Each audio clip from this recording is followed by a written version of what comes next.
Hi, I'm Alex. And I'm Kira. And today we're going to talk about the Taming of the Shrew versus 10 things I hate about you. So one we love, one we hate. Guess which? I fucking hate this play.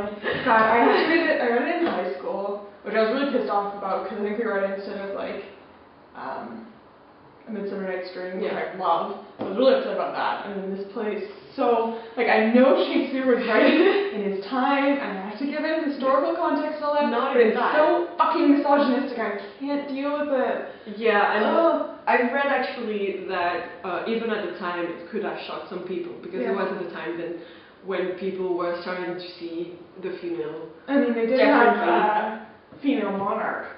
Even at the time, that's why he might, well, some people argue that this is why he put an introduction at the beginning of the play, to pretend like it was, to like, you know, lessen it a little bit, and make it less misogynistic. It's still very... So, the story is of Katharina and Bianca, two sisters, and the thing is, Bianca has a lot of suitors who would love to marry her. She's cute and sweet and everything. They don't just want to marry her. But anyway, the thing is, their father set up this rule that Bianca, being the youngest, I think, can only be married if her big sister Katharina is married first. Except that Katharina is what they call a shrew. Kind of a bitch. Yeah. Strong, independent woman. Yes. And they decide, well, I think it's two guys who have old names in O, like Horatio or whatever, who decide to ask this guy who wants to marry just anyone to marry Katharina. And his name is Petruchio, or Petruchio? Petruchio. Okay. Yeah, whichever. And he decides to tame the shrew and make her into an obedient wife and all that shit. And so he marries her, and Bianca elopes with a guy who's actually, I think he's actually nice. He's the only nice guy in the whole place. The guy that Bianca ends up with is actually really a cool dude. Because she has like 3 or 4 suitors. Three. And the only one that is nice, she marries him because they elope together. There's a really convoluted plot there that involves like disguises and stuff. Yeah, and they keep disguising each other into the father of the other guy. Yeah, it is really like, what the... Yeah. Shakespeare loved his disguises. Yeah. Surprised there's not any cross-dressing in this play. Yeah, that would have been pretty funny to watch. In the end, Katharina is perfectly obedient to Petruchio, and she's proved the most obedient of the wives, and the play ends, and she gives a speech to the other wives about how important it is to obey your husband, which is like... So if you puke, it's okay, we all win. Oh, God. It's just so wrong, because it's not just about misogyny and like men trying to overpower women or something. It's just about human cruelty in general. Like, you do not use psychology abuse on anybody. Yeah, it is psychological abuse that he uses on her to make her become the perfect obedient little wife. And it's really disturbing to read. Like, this is like, usually I'm pretty good about reading stuff that has like racist stuff in it and being like historical context. Yeah, I know what that is. And you're like, okay, I know what contextualize this and read it and understand what's happening. But this fucking play I can't deal with. Like, I read it and I'm like, historical context. No, it's still a big move, Shakespeare. God damn it. Like, you're such a cool dude. What the fuck did you do there? Yeah, I just hated it. But what I love is that in so many adaptations, including 10 Things I Hate About You, they turn it around and like, it's actually a nice love story. Yeah, it's so funny. I hate the play. I love 10 Things I Hate About You. Great movie. Yeah, it was Heath Ledger. Yeah, and like, in the movie, I can't, Kat. In the movie, like, she's such a strong character. Like, I love her. She's like she's strong-willed and she doesn't take shit from nobody, but it's not like you don't watch her and you're like, oh god, she's a bitch. You're like, no, she's badass. Like, she's just like, fuck you and you and you and you. The guidance counselor tells her that people describe her as tempestuous bitch or something like that. It's great. I just love the story of how, like, apparently she heard a guy in the balls or something, and you learn about that at the beginning. Yeah. And it's just like, it's set up for the whole character. But what I love is that, despite being like a total bitch, and I love her for that, she also has like a background story for it, and like a reason behind it and everything. give her virginity to the wrong guy. Yeah. And I mean, that shit happens to a lot of girls, I think. So I love that, you know, she became this strong, independent woman, and despite her disagreements with her sister, she's also doing all that to protect her sister, because she doesn't want her to fall into the same. And I love that in the movie she doesn't change when she starts dating Patrick. Yeah. As he is in the movie. His name is Patrick Verona because the city is Verona in the play, I think. Yeah.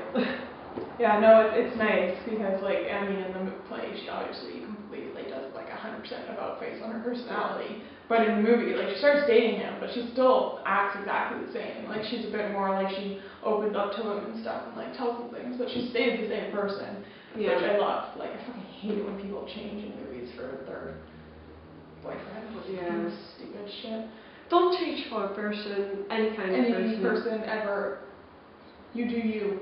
Yeah, no, this is definitely an occasion where the movie adaptation is far, far better than its source work. Such a good high school movie too. Yeah, no, it's definitely an awesome high school movie. And Joseph Gordon-Levitt's in it. He's adorable. I know, He's so little. I did not realize that until like I saw Inception, and I was like, I've seen this guy somewhere. And then I go back to 10 Things I Hate About You, and I'm like, oh my god, his voice, he's not an adult yet. Yeah, he's just tiny. Yeah, it's adorable. Yeah, no, in terms of like rom-com set in high school, that's probably one of my favorite ones. Yeah, like it's a good time. Yeah, it is. And there's just so many great scenes in that. I mean, Heath Ledger. Yeah, and like I like that it's not quite as like, you know, like there's that typical romance plot where like boy meets girl, they start going out.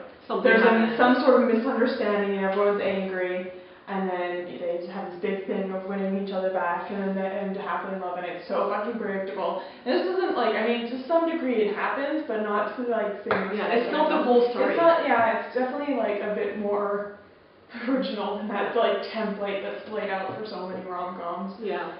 And like, I mean, the fact that like he's the one who hurts her, but she does that, like reads that poem and like, which is lovely. I love that scene when she's reading that poem. And and she's crying. crying. Like, oh! I also love actually Bianca's character because she's still a strong and independent woman in her own way. She's much more feminine and everything, but she's still like, even when, I don't remember the name of the character, but just even when he does some shit at some point, she's the one to call him on his bullshit. And she's not like, because you're the nice guy, I'm gonna be all nice with you. Yeah. And she punches the one dude in the face, which is awesome. Yeah. Right.